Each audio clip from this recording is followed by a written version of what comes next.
Ladies and gentlemen, good morning. Welcome to the press conference of the State Council Information Office. This year is the last year in the 14th five-year plan period. We'll have a series of press conferences on the high-quality implementation of the 14th five-year plan.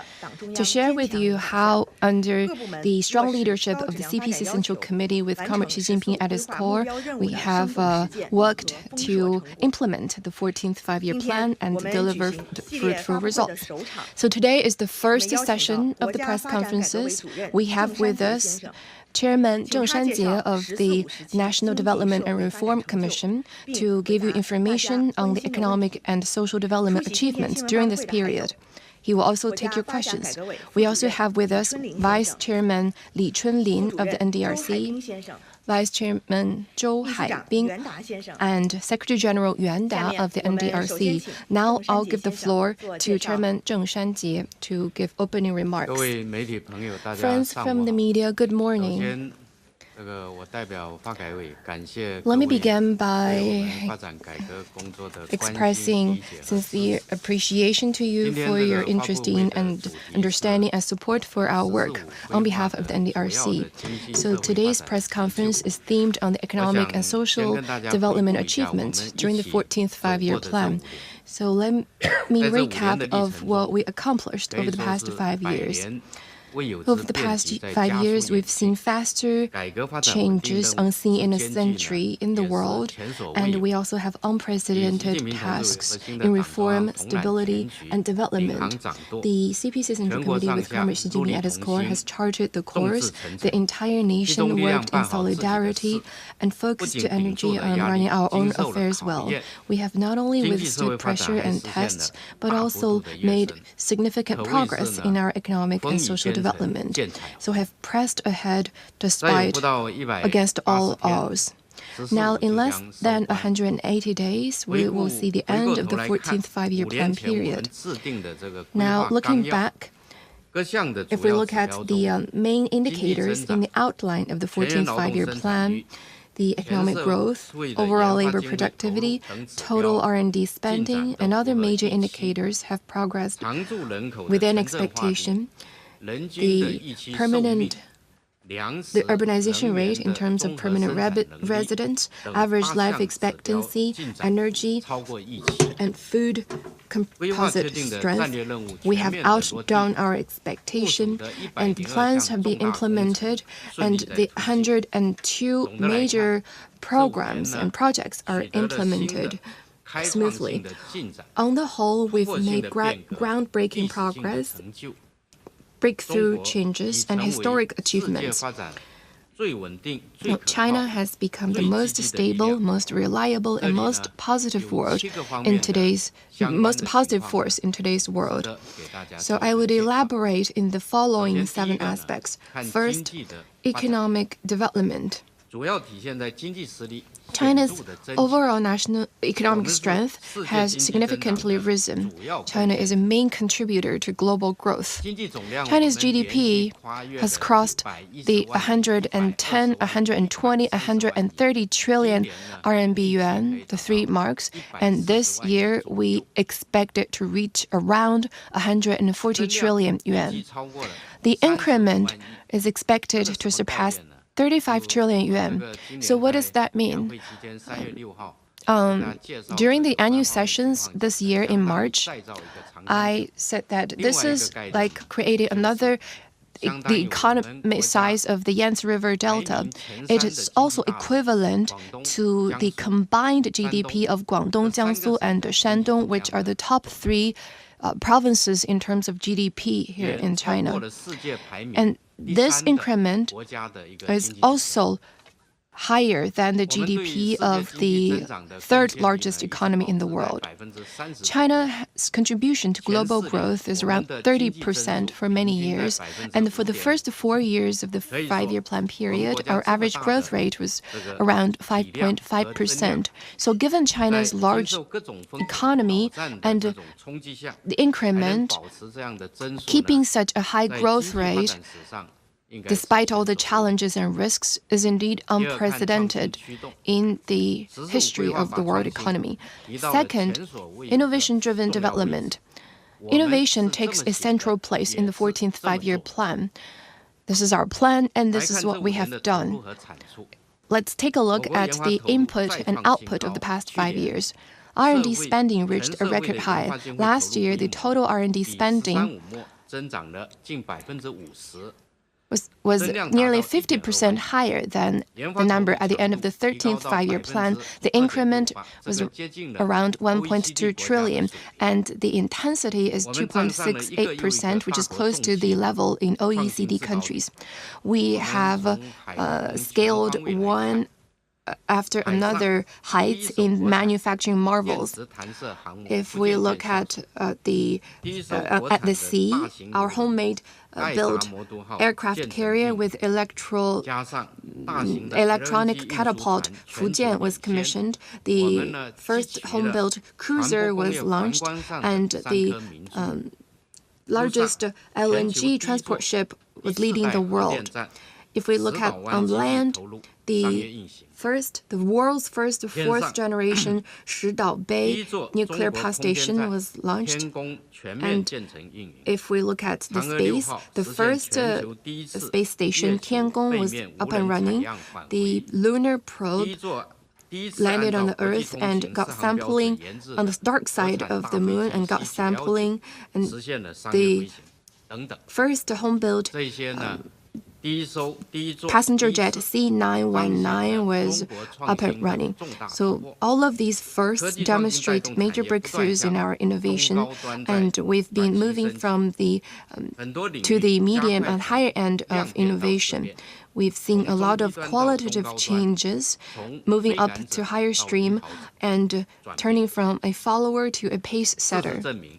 What has happened shows that decoupling and severing supply chains and suppression will only firm up our confidence and capability of self-reliance. It will only speed up our pace of indigenous innovation. Third, people's well-being and livelihood. Our economic progress and sci-tech progress is turning into people's well-being and sense of happiness. At the macro level, we have the world's largest education system, social security system, healthcare system, and the compulsory education participation rate and basic old age and medical insurance participation rate is over 95%. More specific areas in terms of education, to make education more equitable and accessible, we have enabled the children of migrant workers to go to public schools in the cities their parents work, or have the government-sponsored school placements. The rate is 97%, and that is 11.2% higher than at the end of the 13th Five-Year Plan period. In terms of health care, to provide better, more quality medical services, during the 14th Five-Year Plan, we have built another 114 regional medical centers. Now the total has reached 125. The direct settlement of medical bills across provinces is launched, benefiting more than 400 million people. In terms of old age and child care, we have more than 180 million people in the long-term care insurance scheme, and the child care placements, we have 5.74 million. An average life expectancy has reached 79 years. If from the 12th to 15th Five-Year Plan period, for every 5 years, the average life expectancy would go up by 1 year. In terms of mobility, we have this 6-axis, 7-corridor, and 8-pathway transportation network. The high-speed rail mileage added another 10,000 kilometers during the period, and the total mileage is more than twice the combined mileage of all other countries, which enabled the fresh produce to go from farmland to dining tables on the same day or the next day. So people can feel these changes.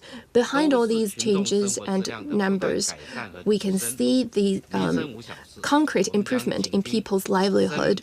Every matter concerning people's livelihood matters to us, and we will do our best to ensure the delivery. Fourth, governance and efficiency. We've been turning the outcomes of comprehensive deepening reform into the capacity for better governance.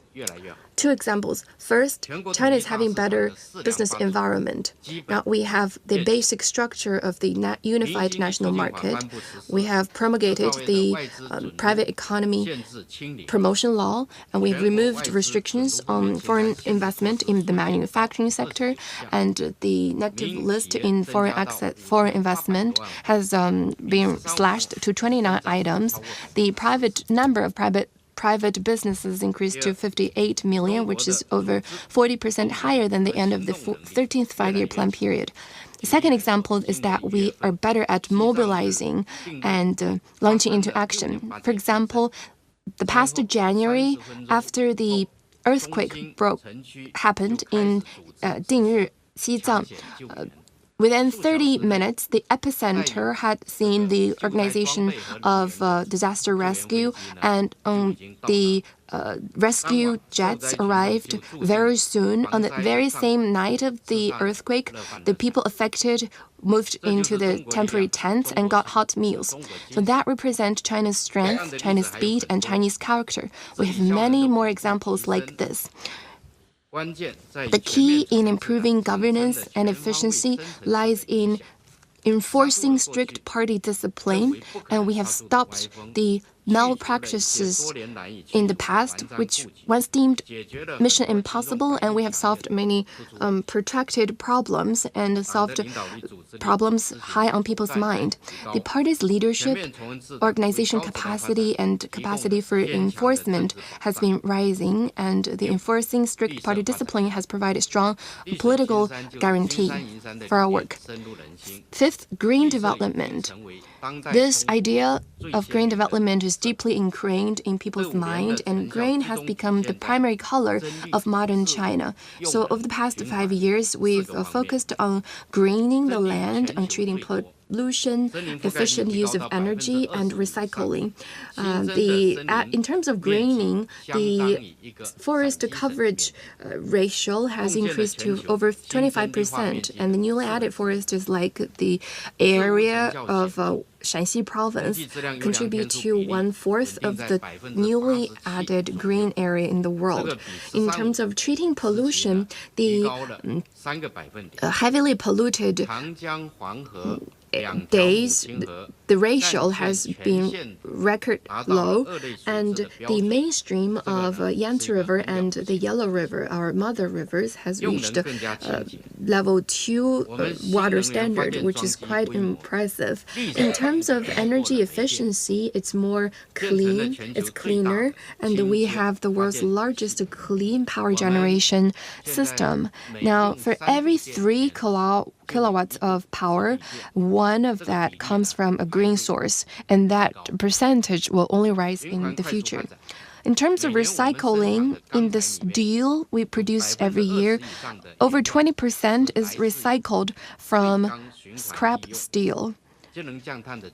And the result in energy saving and reducing carbon emission is quite remarkable. And you can feel that whether in countryside or in cities, whether it's in the east, west, north, south, you will see more days of clear sky and better scenery. Sixth, security. In the 14th five-year period, our food, energy, industrial, and defense security have seen a more solid foundation. In terms of food, we have upgraded 5.4 million acres of high-standard farmland, and now we have a total of 164 million acres of high-standard land. So that area is equivalent to the top 2 grain-producing provinces, Heilongjiang and Henan. So Chinese people have kept the rice bowls firmly within our own hands. In terms of energy, we have the world's largest power infrastructure system. The installed capacity accounts for 1/3 of the global total. Even in days of peak demand in summer and winter, the need for power for electricity can still be guaranteed. In terms of industrial foundation, we have the world's largest manufacturing system with the most complete system and classification.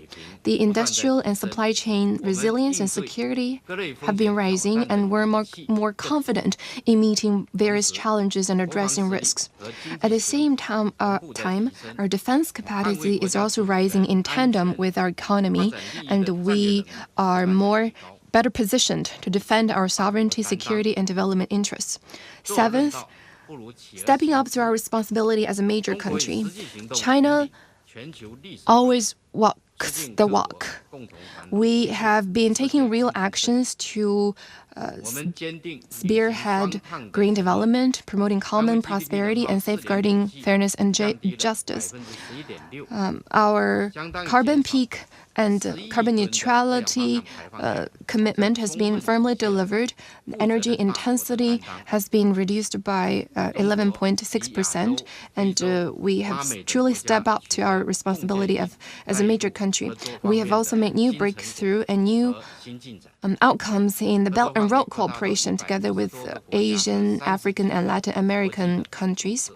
Now we have more than 150 countries and 30 organizations as our partners in Belt and Road cooperation. In industry, transportation, job creation, and livelihood, there are many major progress. For instance, the Jakarta-Bandung high-speed railway in Indonesia has helped to create 51,000 local jobs. And over the past more than a year since its launch, more than 10 million passengers have traveled on the high-speed rail. It is a truly high-tech infrastructure and help to speed up local development. China has stood firm against trade bullying to defend its legitimate rights and interests and international fairness and justice. With our mega-sized market and strong manufacturing prowess, we've been contributing China's part to safeguarding the global industry and supply chains. Now, looking back over the past 5 years, we did have more problems and difficulties than we thought, but we also have outdone our expectation and accomplished so much. We've all witnessed and participated in this period. Our deepest impression is that there will always be difficulties on our road ahead, but that will not stop us from forging ahead with firm steps. Now, 5 years on, our institutional strength is more consolidated, our innovation vitality is stronger, and we have a stronger material foundation and for our development. The 14th five-year plan period is bound to leave an indelible mark in China's development, and we have full confidence in the future. The 15th five-year plan period will bring us even brighter prospects. So I'll end here. Thank you. Thank you. Now the floor is open, and please identify your media affiliation before asking a question. Thank you. With Zhejiang Daily. My impression over the past years is that within the Yangtze River Delta area, there's a closer connection. People would travel from Zhejiang and Jiangsu would go invest in Nanhui, and they would meet a customer in Shanghai in the morning, have a meeting in the afternoon in Nanjing, and go back for a meal to Hangzhou. And commute is getting more and more convenient. How do you see the changes? Thank you. Indeed, this is a very vivid example. And I myself have worked in 2 of the provinces in the Yangtze River Delta, and I know a lot of people would share the same expression. And I think these changes are the result of the integrated development of the Yangtze River Delta. So this is really about the regional coordinated development. So I want to give you a fuller picture of our regional coordinated development across the country. You know, China is such a big country. We have different circumstances across different parts of the country. General Secretary Xi Jinping attaches high importance to regional integrated development. In particular, since the 20th CPC National Congress, General Secretary Xi has chaired 9 seminars on regional coordinated development. This frequency and intensity is indeed unprecedented. We have been refining our top-level design to set out the major policies and principles for regional coordinated development. We have taken a holistic approach and tailor-make the local policies and have made solid progress in this regard. So there are 4 features.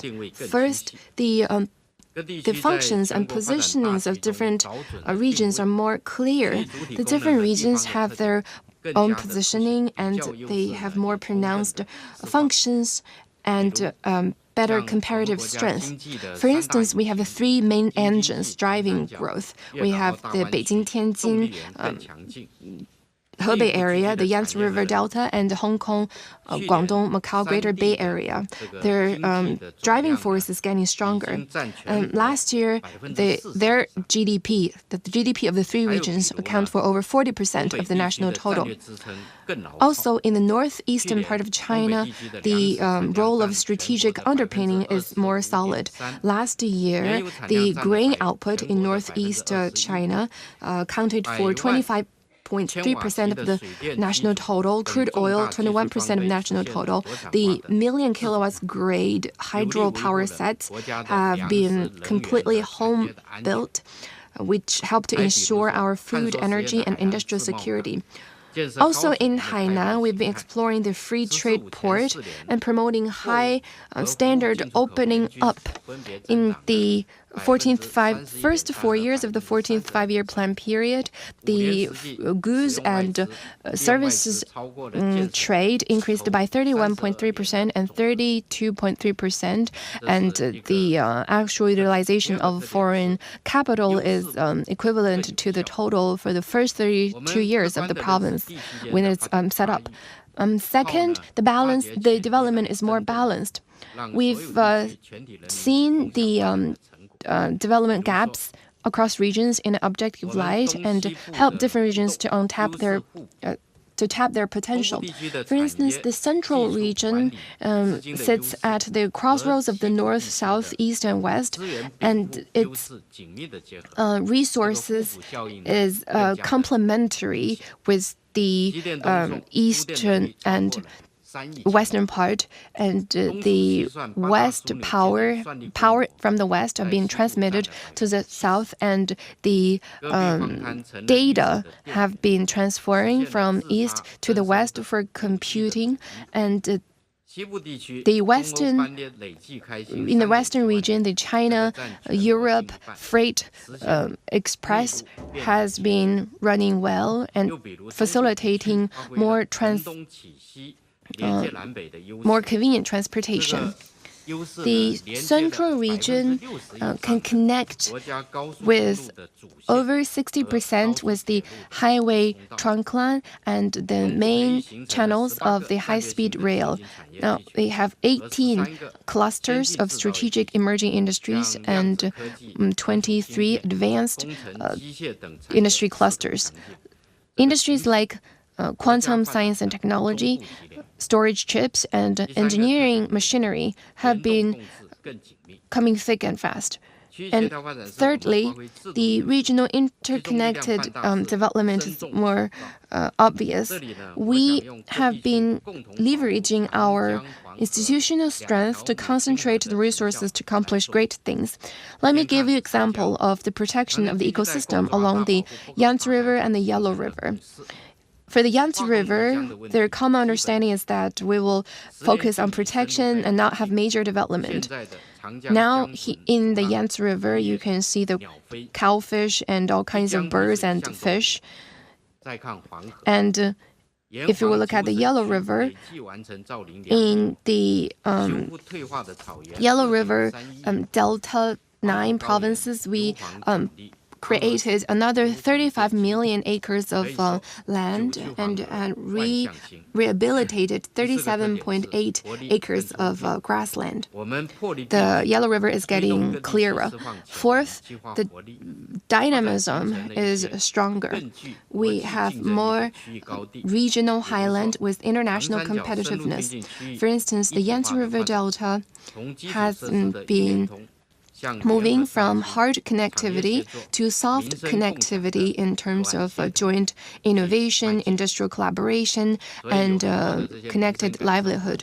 So people can feel for themselves and the changes which are based on these infrastructure and this underlying logic. So the integrated circuit, the biopharmaceutical and artificial intelligence in the Yangtze River Delta accounts for 3/5, 1/3, and 1/3 of the national total. In the Hong Kong, Macau, Guangdong, Greater Bay Area, the capital, the talents have been flowing efficiently among the three places. Now there are more than 27,000 Macau residents working and living in Hengqin. And in the Hetao Shenzhen Industrial Park, there are more than 440 sci-tech companies. And in terms of building a strong player in ocean or marine development, last year our marine GDP surpassed 10 trillion yuan. The container throughput accounts for 1/3 of the global total. If we look at the container throughput, among the top 10 ports worldwide, 6 are in China. And if we look at goods throughput, among the top 10 ports in the world, 8 are in China. And in the Shanghai port and Zhoushan port in Ningbo, the throughput have all reached record highs. The shipbuilding and marine equipment market, China accounts for more than half of the world's total. And among the 18 major types of ships, 14 of them we rank the world #1 in terms of new orders. The seawater products in China have been ranking top worldwide for many years. And the ocean has indeed become a pathway to prosperity for China. So that's the achievements in integrated regional development.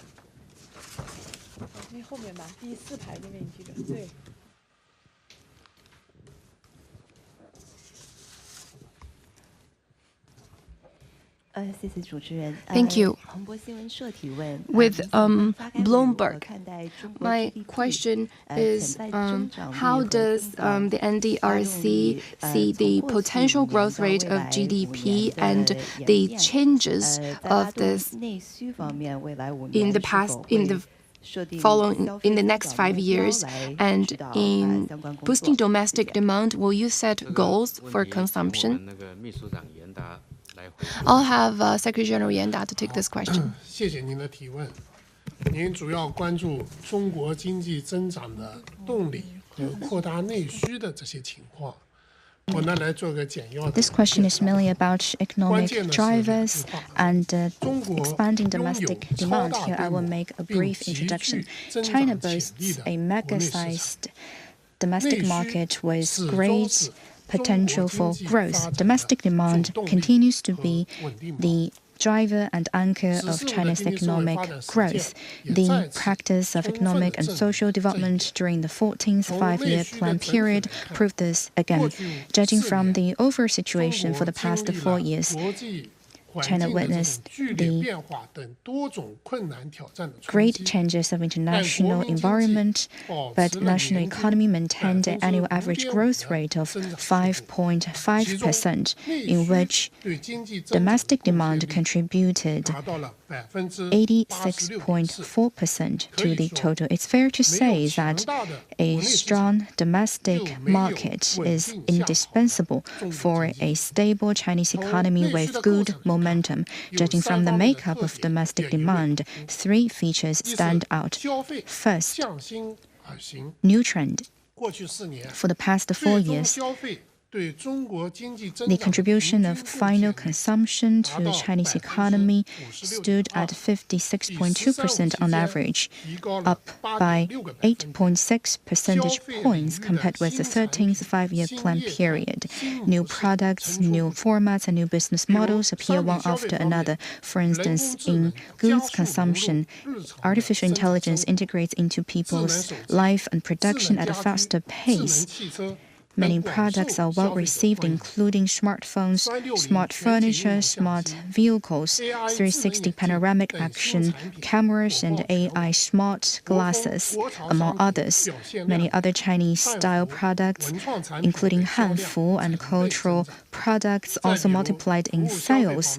In services consumption, culture, sports, tourism, health provides more diversified services. Intellectual property of intangible cultural heritage and cultural museum have also become a sensation. City walk Chinese-style tea drinking are also in fashion. Second, improved investment. For the past 4 years, capital formation contributed to 30.2% on average to Chinese economy. And investment plays a crucial role for China's economic growth.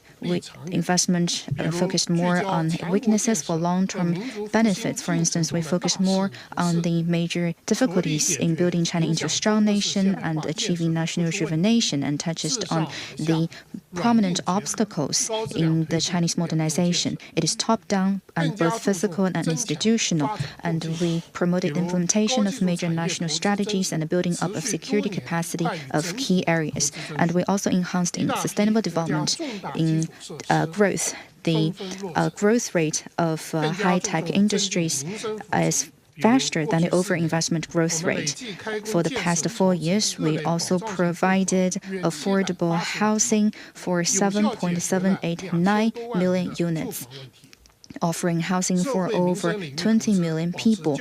Investment in social security maintains a rapidly fast growth rate, and basic public services continue to improve. We focus more on mobilizing private capital. For instance, in nuclear power, railway, among other sectors, we launched a series of major projects to attract private capital. The proportion of some projects of private capital reached 20%. Third, interplay between investment and consumption. On the one hand, expanded consumption boosted investment through production and equipment building. For instance, because of the strong demand for 5G and smartphones, the annual growth rate of investment in internet and relevant services stood at 21.9%, and the figure for communications, equipment manufacturing stood at 11.2%. On the other hand, the effective investment also boosted household income through production chain and boosted their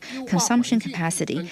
It also improved consumption conditions through improving equipment and optimizing environment, and promoted consumption directly. For instance, by the end of 2024, charging posts of nationwide have reached 12.818 million, effectively boosting the popularity of NEVs. Going forward, we will accelerate in building a new development paradigm, prioritize domestic circulation. We will be firmly to implement the strategy of expanding domestic demand and foster a full-fledged domestic demand system to continue to unleash the potential for domestic demand. Thank you. Next question, please.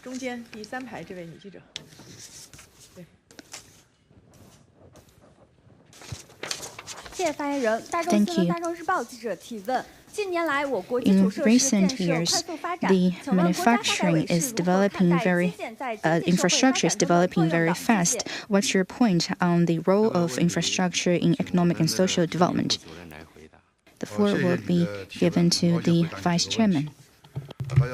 Thank you for your question. Infrastructure is an important underpinning of socioeconomic development.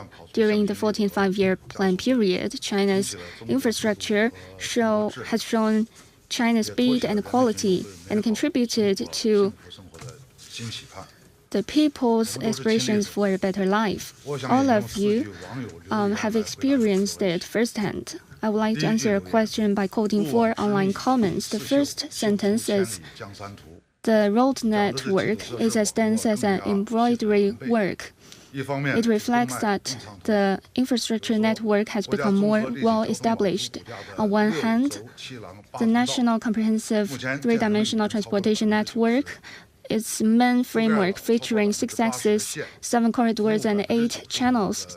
Over 90% of it has been completed, covering over 80% counties, serving around 90% of economy and the population, connecting all parts of China. On the other hand, by the end of 2024, the total length of roads in rural areas had reached 4.64 million kilometers, and poverty alleviation has paved the roads to every village, facilitating the flow of industrial and agricultural products. It's been more convenient for villagers to make a trip and pick up their packages. The second sentence is, same-day delivery ensures freshness, and the villagers are closely connected by roads. The infrastructure system has become more efficient and practical. This has lowered cost and improved efficiency. In 2024, over 400 billion yuan of logistics cost has been saved in 2024, and about 300 billion yuan is expected to be saved this year. Now people can eat fresh lychees not only in Xi'an, but in cities as far as Urumqi and Lhasa. And now it's been more convenient for people to make a travel because the intermodal transport has become more convenient and smoother. Maybe you can enjoy dim sum in the morning in Guangzhou, but appreciate ice sculptures in Harbin in the evening. The third sentence is, technology increases vitality and green development injects new impetus. This is about the infrastructure system has become more intelligent and greener. In 2024, on average, ports nationwide handled 38,000 TEUs per hour, which increased by 26% compared with that of 2020. Green energy are now used by countless households, and in 2024, renewable energy power generation reached 3.64 trillion kilowatt hours, 1.6 times of that of 2020. The number of charging piles on highways more than tripled in 4 years, covering over 98.4% of serving areas. The fourth sentence is, vital infrastructure can withstand earthquakes and a century of winds and rains. The infrastructure system has become more secure and reliable. The Baihetan hydropower station, Shenzhen Zhongshan Bridge, completed in recent years, were designed to last for a century. The Hailong pressurized reactor adopts the highest security standards in the world, which can withstand grade 7 typhoon and magnitude 9 earthquake. In 2024, reservoirs nationwide through flood retention reduced flooded land by 16 million mu and avoided the transfer of over 11 million people. The power grid not only has a large scale and wide coverage, but it's also strong and reliable. Since the 14th five-year plan period, there's no major electricity security incidents. Last Friday, the national electricity load reached a record high, reaching 1.465 billion kilowatts. And on Monday this week, it reached another new high, reaching 1.467 billion kilowatts. But we have handled them in a controlled manner. And in September last year, after Super Typhoon Tagi arrived, it only took 80 hours to restore power supply through the Hainan-Guangdong submarine cable. The reason for the progress made in China's infrastructure is that we have stayed true to the original aspirations of serving development and improving the people's livelihood going forward will follow an appropriately future-oriented principle, continue to cement the foundation, leverage our strengths, and bridge the gaps, and continuously bring the system to new heights. Thank you. Next question, please. 谢谢发言人。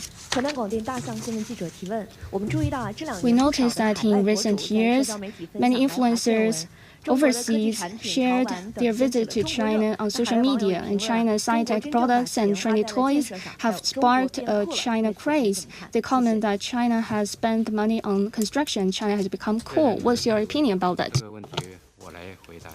Thank you for your question. I will take this question. This is a very good question. I think this question, in essence, reflects the dramatic rise of China's national strength. Looking back on the 14th five-year plan period, China's national strength has made dramatic progress, characterized by the following areas. First, economic strength. Besides the economic aggregate I mentioned before, China also ranks first in the world in manufacturing, trade in goods, foreign reserves, energy production, and human resources. China has the world's largest middle-income group, social security system, and has built the world's largest number of 5G base stations. This must be very familiar to you. And China also boasts many other firsts. China's real economy now enjoys a stronger foundation since the 14th five-year plan period. Added value of manufacturing every year surpassed 30 trillion RMB yuan. China maintains number one in manufacturing for 15 years in a row, and the production of more than 220 industrial products rank first in the world. China makes more products with better quality, with a stronger support of infrastructure. Our vice chairman also introduced a situation in this regard. China boasts the world's biggest networks of expressway, high-speed railway, port, urban rail transport, power transmission and distribution, and broadband, and also has the world's largest number of installations of wind power, PV, charging poles, and delivery outlets. With a modern infrastructure system, economic development is guaranteed and people's happiness are firmly ensured. Second, innovation. China boasts the world's largest number of R&D talent. Among the global top 100 sci-tech innovation clusters, China has 26 of them, ranking first in promotion, and there are 460,000 high-tech companies. And the progress in this regard is appearing one after another with a very strong tech vibe. We develops new quality productive forces in light of local conditions and promotes deep integration of sci-tech innovation and industrial innovation. We've made breakthrough in innovation in a systematic manner, and hardcore products emerge continuously. For the past few years, we've developed independently controlled high-performance chips and operating system, artificial intelligence big models, and highly efficient robots. The momentum of innovation continues to translate to drivers of economic growth. New industries, new formats, and new business models represented by AI Plus are implemented at a faster pace. In 2024, the added value of the new 3 news surpassed 24 trillion RMB, which is the equivalent of the GDP of Beijing, Shanghai, and Guangdong combined. Third, soft power. China's development has gained world traction. More and more countries are communicating with China in governance and learning from China in proposals and experience. China has accomplished the industrial process with only a few decades, while it has taken Western advanced countries for several hundred years, creating a miracle of both economic fast development and long-term social stability. It has provided a brand new modernization model for the world. Philosophies such as a community with a shared future for mankind and green is gold has gained international recognition. National cultural soft power and Chinese culture's influence are on the rise. National archives of publications and culture, China archives and national cultural parks carry forward the Chinese culture. Online drama, online novels, and online games have also been very popular overseas. China's international influence and appeal are in the ascendant. Belt and Road cooperation becomes the pathway for global shared prosperity. We strive to promote independent opening up, unilateral opening up, and the friend circle of unilateral visa-free services has expanded to 47 countries. China travel and China shopping continue to gain traction, and last year witnessed an increase of 96% of overseas tourists. Fourth, resilience. We firmly ensure the security of food and energy, and we have achieved harvests for 21 years in a row, with grain output surpassing 1.4 trillion jing, which is 700 million tons. And our production in grain, meat, peanut, tea leaf, and fruit also ranks first in the world. Energy self-sufficiency maintains above 80%. Last year, the total production of oil and gas surpassed 400 million tons of oil equivalent. Power generation reached 10 trillion kilowatt hours. Coal, oil, gas, nuclear, and renewable energy compose the energy supply system and firmly guarantee the needs of 1.4 billion people. Meanwhile, the reserve system is built at a faster pace with a bigger reserve and a stronger confidence in dealing with turbulence. Last but not least, during the 14th five-year plan period, China's national strength is improved across the board, laying a solid foundation for achieving the second centenary goal. Improving national strength is to serve the Chinese people and will also create new opportunities for global development. In the future, no matter how the international situation might evolve, we will unswervingly focus on our own priorities, improve national strength, and stride toward the Chinese modernization. Thank you. Next question, please.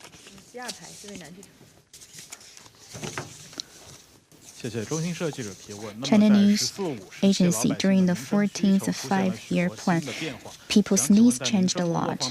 In terms of ensuring people's livelihoods, how did China respond to China's new needs and new expectations? This will be given to the Vice Chairman, Hai Bing. Thank you for your question. Improving people's livelihood and well-being is the objective of formulating and implementing the five-year plans. The outline on the 14th five-year plan proposed 7 people's livelihood indicators, accounting for over 1/3 of the 20 main indicators, which is the highest among the five-year plans. We focus on implementing the plan, continuously deepen reform in mechanisms and institutions in the social sector, introduce a batch of effective, tangible livelihood policies to continuously improve people's sense of gains, happiness, and security. First, we have consolidated the foundation of livelihood and redoubled efforts to stabilize employment and increase people's income. Since 2021, The urban new employment every year has remained stable at over 12 million, providing basic support for the improvement of people's livelihood. In 2024, employment shares of the three sectors were respectively 22.2%, 29%, and 48.8%. The service sector has significantly enhanced its role in job creation. The growth of household income has kept pace with economic growth, and the relative gap between urban and rural income has been further bridged. Second, we have focused on people's demands and enabled public services and social security to benefit all. We have established and continued to consolidate the world's largest educational, medical care, and social security systems. The consolidation rate of China's 9-year compulsory education and enrollment rates in basic pension and basic medical insurance schemes have remained above 95%. In 2024, China's education attainment level reached or exceeded that of the average level of middle and high-income countries. The average years of schooling for new entrants to the labor force exceeded 14 years. The number of licensed physicians per 1,000 population increased from 2.9 to 3.6 during the 14th five-year plan period. We formulated, implemented, and made dynamic adjustments to national basic public service standards, strive to ensure that people can equally enjoy 81 basic public service programs. Third, we have responded to the people's aspirations and strived to resolve what concerns the people. The double first-class initiative universities and high-quality regular senior high schools have continued to expand their enrollment, providing more high-quality educational resources. And high-quality medical resources have been expanded and decentralized at a faster pace. Regional layout has become more balanced. National and regional medical centers have been established and to play their due role. More and more people from central and western part of China can enjoy high-quality medical services. 402 medicines were newly added into the national reimbursement drug list, and the inter-provincial medical insurance settlement has become more convenient. The high-quality elderly and child care service system has been built at a faster pace, and nursing care beds for the elderly nationwide. Its proportion has been raised to 64.6%, further supporting the care for the elderly with disabilities and dementia. We have built integrated childcare service centers in over 300 prefectural level cities and counties.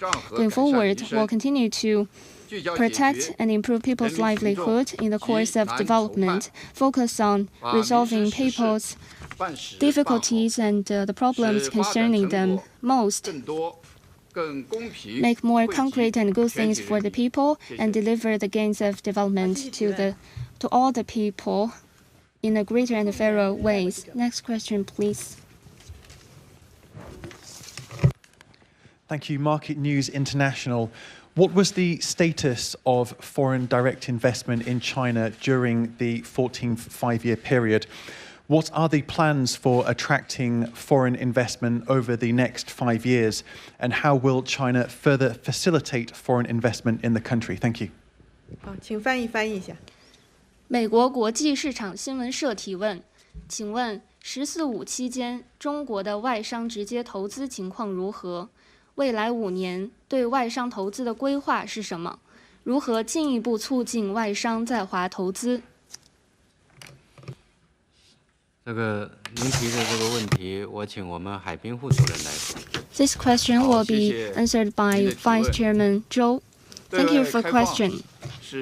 Opening up is China's fundamental national policy, and attracting and using foreign capital is an important part of China's opening up.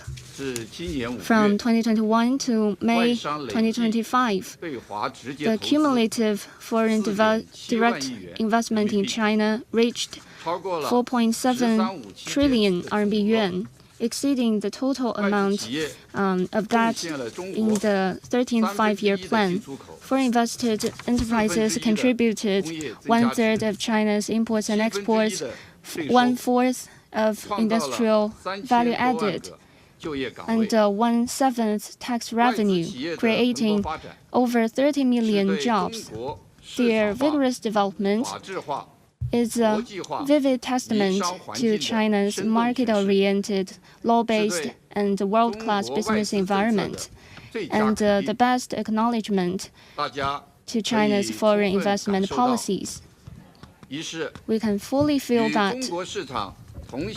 First, the Chinese market means broadening path forward, and China's negative list has continued to reduce. In 2021 and 2024, China shortened negative list for foreign investment twice, and the number of items has been slashed to 29 in the national negative list and 27 on the free trade pilot zones list.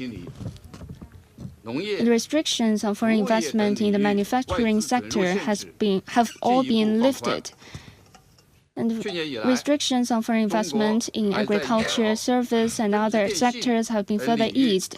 Since last year, China has opened healthcare, value-added telecommunication services, and other areas on a trial basis. And some foreign invested enterprises have started their investment and operation. Second, the effect of investment promotion has been salient, and the policy dividends has continued to empower the process.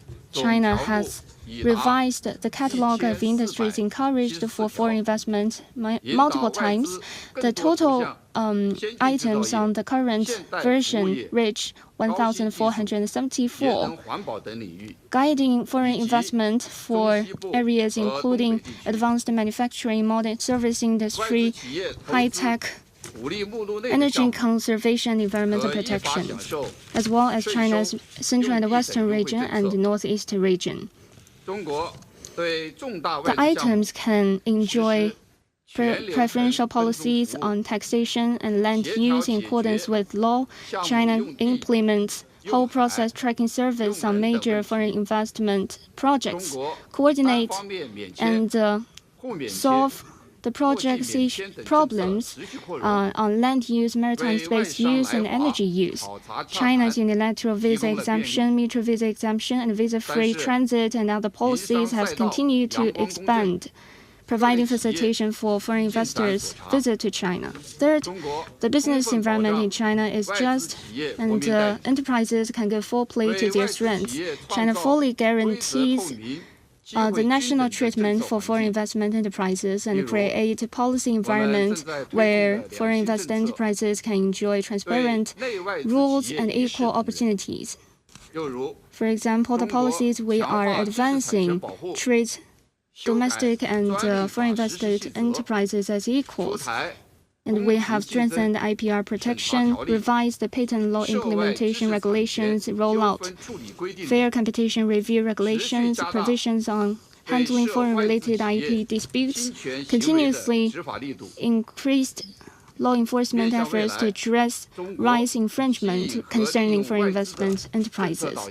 Going forward, China's policy of attracting and utilizing foreign investment will be consistent, will further widen market access, take systematic steps to further open relevant areas, implement national treatment with high standards, protect foreign investment enterprises, fair participation in standard setting, government procurement, tendering, and bidding, will provide better services, and carry out special campaigns to serve those enterprises. resolve their practical issues and improve their sense of gains and satisfaction. China was, is, and will be an ideal, secure, and promising destination for foreign investment. We welcome enterprises of all countries to continue cultivate the Chinese market, sharing the dividends of China's development and achieve mutual benefit. Thank you. Next question, please.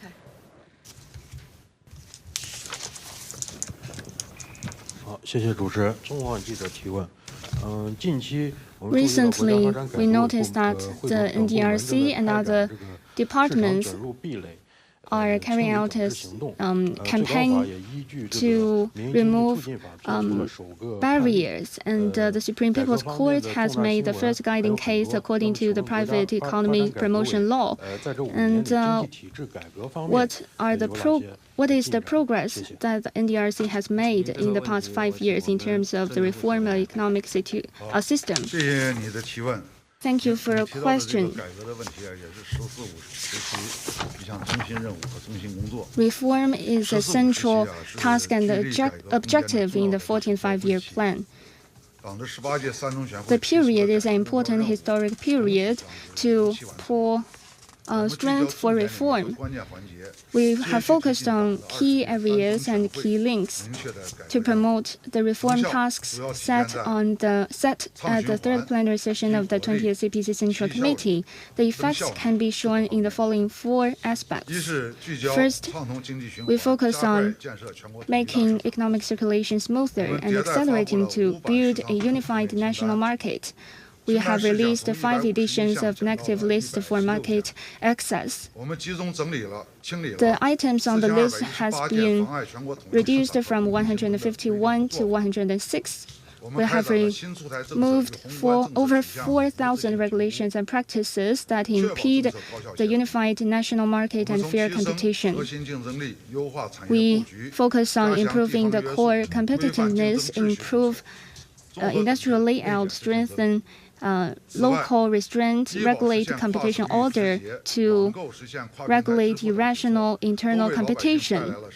And we have realized cross-provincial medical insurance settlements and enabled cross-platform payments, bringing tangible benefits to the people. Second, we focus on activating the vitality of business entities. We have promoted 3-year action on SOE reform and action to deepen and improve reform. We have set up the Bureau of Private Economy, promulgate and implement the private sector promotion law, improve the regular communication and exchanges with private enterprises, and the 2 high-speed railway with private majority control have been completed and put into operation. And the highest proportion of private capital participation in nuclear power projects reach 20%. And private capital account for over 80% in areas including the renewal of industrial equipment. Third, we focus on improving the efficiency of resource allocation and overcoming reform difficulties in key areas. For example, in element resource area, we build a basic data system, set up the National Data Administration to ensure the supply flow and usage of data. We have established a preliminary unified national electricity market system. And the Southern Regional Power Market has commenced continuous operation. They can have unified trading and bidding on the same platform. And we have realized the regular cross-operating area transaction. And in 2024, the percentage of market-oriented electricity trading volume in society-wide electricity consumption reached 63%.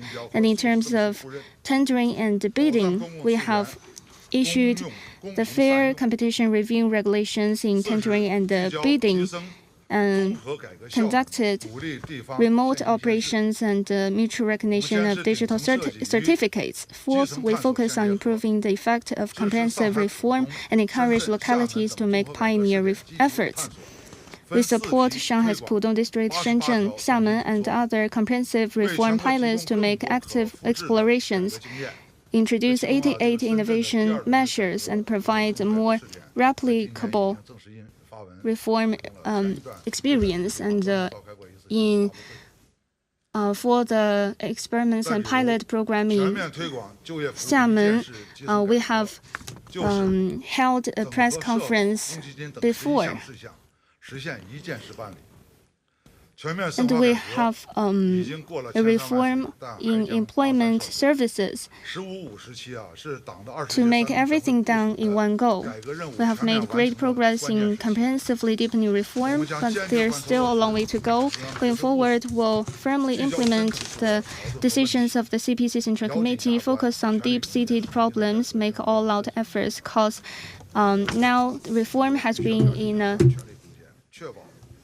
difficult period, so we should make even more efforts to ensure all reform measures can be implemented. Next question, please.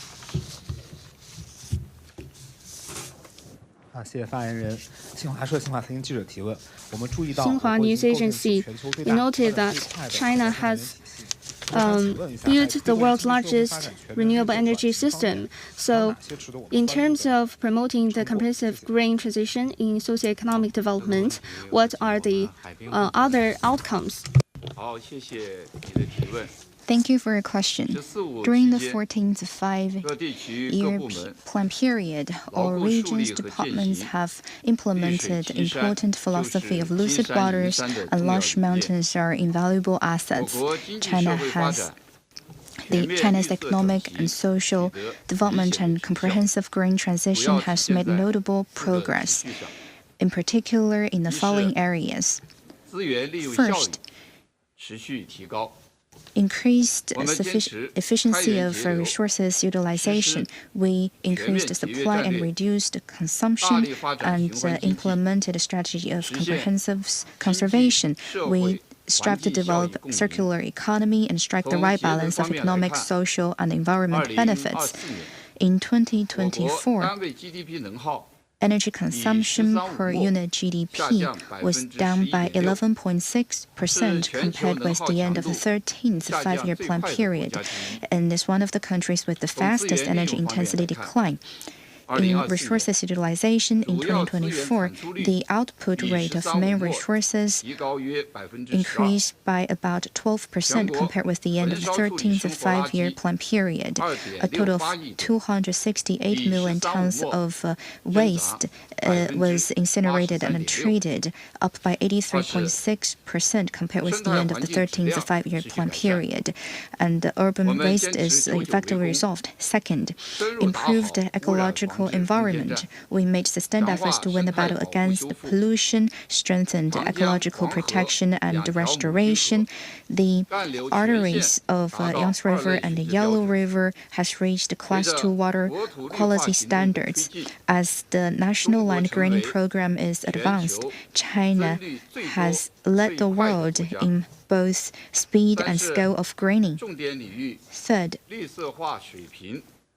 improved greening in key sectors.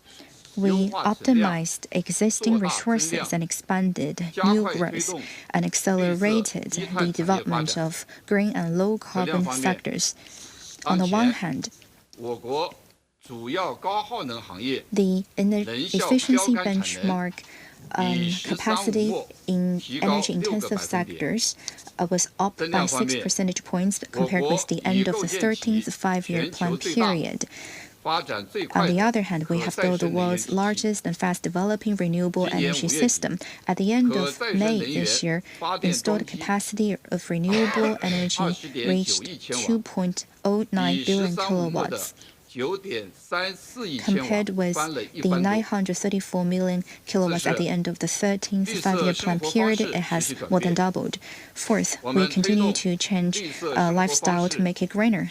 We promote a green lifestyle to be a new fashion in society. In 2024, the stock of NEVs nationwide reached 31.4 million. which is an increase of more than 5 times, standing 4.92 million at the end of the 13th five-year plan period, boosted by the large-scale equipment upgrade and consumer goods trade-in. The sales of household appliances with Class 1 energy efficiency reached 90%, striking the right balance between investment expansion, consumption promotion, and energy conservation. The 15th five-year plan period is critical for China to achieve peak carbon emissions before 2030. We will make more efforts, take more practical measures to promote comprehensive green transition and accelerate to build a modernization where man and nature live in harmony. Thank you. Next question, please.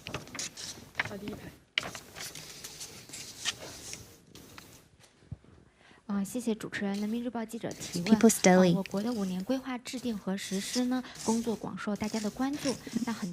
Many Western leaders are curious what kind of mechanism can guarantee the effective implementation of China's five-year plan. Could you please share with us how the five-year plan is formulated and implemented? I will take this question. This is a major question concerning our system. At the summer Davos held in Tianjin not long ago, I met many friends from other countries, and they raised this question to me. There's an old saying in China that preparation leads to success, while lack of preparation leads to failure. Making a plan for every 5 years shows how China's governance can succeed. General Secretary Xi Jinping stressed that guiding socioeconomic development with medium and long-term plans is an important way of the party in exercising governance. This is not unique to China, but we have persisted for a long time and achieved a remarkable success. This is unparalleled in the world. When the People's Republic, when China was just founded, from the first five-year plan to the 14th five-year plan, our original aspirations and founding missions have remained unchanged. Small steps every year build up to giant strides in 5 years. Small success becomes big success. And there have been enormous changes in the nation and people's life, especially since the 18th CPC National Congress. China historically built a moderately prosperous society in all respects. China's economic and technological strength, as well as composite national strength, have all jumped to a new level and embarked on a new journey of fully building a modern socialist country. We can say 5-year plans witness the arduous and glorious journey of China. The history of the 5-year plans is the history of China's economic and social development. On your question, how China's 5-year plans are made and implemented, I will answer this question in 4 respects. First, we focus on leveraging the institutional strengths. We leverage the distinctive strengths of socialist system in pooling resources behind major undertakings. Specifically, we focus on long-term strategic goals, make plans for 5 years development, make annual plans, roll out macro policies, and arrange major projects and programs, and make sure these tasks and objectives can be completed as scheduled with high quality. This kind of system is key to the stable development of our economy and society, and important to stabilize expectations, boost confidence, and strengthen momentum. Second, we focus on upholding fundamental principles and breaking new ground. Only by upholding fundamental principles can we stay on the right course and avoid making disruptive mistakes. And only by breaking new ground can we keep abreast with and lead the times. We focus on building a modern socialist country make plans for development while advancing with the times to make sure the plans can reflect the features of the times, follow the law of development, and display great creativity. Take the 14th five-year plan as an example. It has proactively adapted to changes unseen in the century, followed a people-centered approach, proposed building a new development paradigm and other major strategic deployments. It not only answers the question of how to perceive, but also points out how to do. Third, we focus on pooling strength of the society. We adhere to an open-door approach, integrate top-level design with public engagement, and solicit comments extensively. We have fully absorbed the experience created by the people in practice, found the biggest common ground of the people's aspirations for a better life, to make everyone clear about where and how to head. Fourth, we focus on maintaining strategic resolve. We don't claim credit, but always make sure that we contribute our share to the success. And we have adhered to the blueprint through sustained generational efforts, and try to translate the grand goal of the great rejuvenation of the Chinese nation to tangible reality with those five-year plans. To review the journey of formulating and implementing the five-year plans, the most important and fundamental point is to uphold the leadership of the Communist Party of China, earnestly translate the party's proposals to the nation's will and the society's common actions, uphold the party's leadership in the whole process of socioeconomic development, and make sure the targeted and tasks can be implemented. This year, General Secretary Xi Jinping made important instructions on the formulation of the 15th five-year plan. We'll carefully study those instructions while accelerating to implement the tasks and objectives of the 14th five-year plan, make a well-conceived 15th five-year plan. We will follow the suggestions of the CPC Central Committee to draft an outline and strive to formulate a high-quality plan that can withstand the test of the history and the people. Next question, please. The last two questions. 谢谢。香港南华早报提问。“十四五”规划了102 The 14th five-year plan make plans for 102 major projects in the coming 5 years. Will the investment intensity be decreased, and what will be the main investment areas? Thank you for this question. The 102 major projects are an important part of the 14th five-year plan. There's a lot of attention. China's per capita GDP has just surpassed $13,000. And to further advance development and improve people's livelihood, we must keep investment at a certain level. Now, over the past 4+ years, we've made significant progress in the 102 major projects. We expect to deliver on all of them by the end of this year. So let me further elaborate on the important role of the major projects. First, they are important new underpinnings for infrastructure, supporting economic development. So in the major transportation infrastructure in Western China, the Guiyang-Nanning high-speed rail, the Hetian to Ruoqiang Railway in southern part of Xinjiang, China-Laos Railway, and Tianfu Airport in Chengdu, and also the Sichuan-Xizang Railway, Pinglu Canal are well underway. Construction is well underway, and over 90% of the counties have access to expressway in less than 30 minutes. And for cities with a population of over 500,000, more than 97% of them have access to high-speed rail.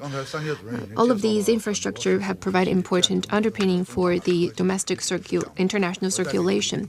And second, sci-tech innovation has empowered economic development. The Zhurong Mars rover landed on Mars for the first time, and the moon soil samples brought back by Chang'e 5 lunar probe has been shared with 6 countries. The Zhucongzhi 3 quantum computing prototype is leading the world, and the East nuclear fusion reactor is generating steady loop of plasma for 1,066 seconds. All of these have created world record. Third, in terms of eco protection, we have the 3 major battles to improve the ecosystem in northern China.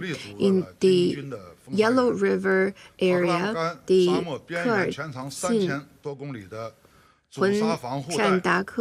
land sand rehabilitation has been treated, and the Great Wall has been built in Taklamakan Desert. And I myself have worked in Yulin of Shanxi province for 9 years. It was a city built on the desert, and the desert has now been fully treated. It's also now a forest city, and you're more than welcome to visit that city now. It has lush forests. Fourth, we have also been improving people's livelihood. We have set up 125 regional medical centers across the country, all of covering the areas in central and western China, which is relatively lagging behind in terms of quality medical resources. We have 707 county-level hospitals that are Tier 3 hospitals, so that people can basically meet their demands at the community level and have medical resources within the province. And also, in terms of education, we've been providing more beds in dormitories and supported 2.08 million households in adapting to the senior care. Fifth, we also have a major infrastructure for security. The Regional Emergency Rescue Center has been put in place. We have altogether 6 of them. The emergency response capacity has been further improved. And across the nation, we have 4 major oil and gas strategic channels. The reservoir, we have more than 1 trillion cubic meters of reservoir, and the number of dams rank top in the world. All of these underpin high-quality development. Going forward, we'll continue to coordinate with the different government departments and the local governments to ensure the 102 major projects are delivered, and we'll also make good plans for the major projects in the 15th five-year plan to provide solid underpinning for the Chinese modernization. So, last question. Thank you. With 21st Economic Daily, recently Beijing hosted the humanoid marathon race, and also the boxing race was held in Hangzhou, which are quite impressive. What are the innovation achievements in the recent years? Thank you for your question. I have the same feeling. During the 14th five-year plan period, China has made significant progress in science and technology and industrial innovation. Innovation has become the major driving force for high-quality development, and new quality productive forces is reshaping our way of life and production. I have 5 observations. First, accelerated growth in R&D investment.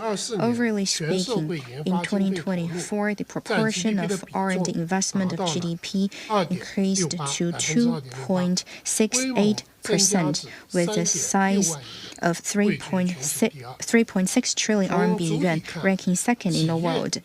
Judging from entities, companies are the major players behind high growth. Companies' R&D investment accounted for over 77%. Shenzhen, as the model of innovative city, its proportion of R&D investment reached as high as 6.46%. All this shows that China is building itself into a global innovation center from a global manufacturing center. Second, accelerated breakthrough in core technologies. For instance, in 2024, annual production of integrated circuit was up by 72.6% compared with the end of the 13th five-year plan period, which is an increase of 190 billion pieces. More and more products are now equipped with Chinese chips. Nuclear power, high-speed railway chips, and marine engineering equipment have made new breakthroughs. AI, quantum technology, manned spaceflight, and deep-sea exploration have made multiple firsts in the world. China innovation is bringing more and more surprises for us. Third, accelerated growth of emerging industries. For instance, in 2024, the added value of high-tech manufacturing was up by 42% compared with the end of the 13th five-year plan period, and the added value of core industries of digital economy was up by 73.8%, accounting for 13.5% of GDP, up by 2.6 percentage points. In 2024, China accumulatively innovated more than 4,000 new medicines, making up 30% of the world. Fourth, accelerated growth of vitality for human resources. China's total amount of human resources, tech talent, and R&D personnel all rank first in the world, and there are more than 5 million graduates in science, technology, engineering, and mathematics. Such a strong human resources reserve has laid a solid foundation for tech breakthroughs and becomes a source of vitality for innovation. Fourth, accelerated formation of Chinese-style innovation ecosystem.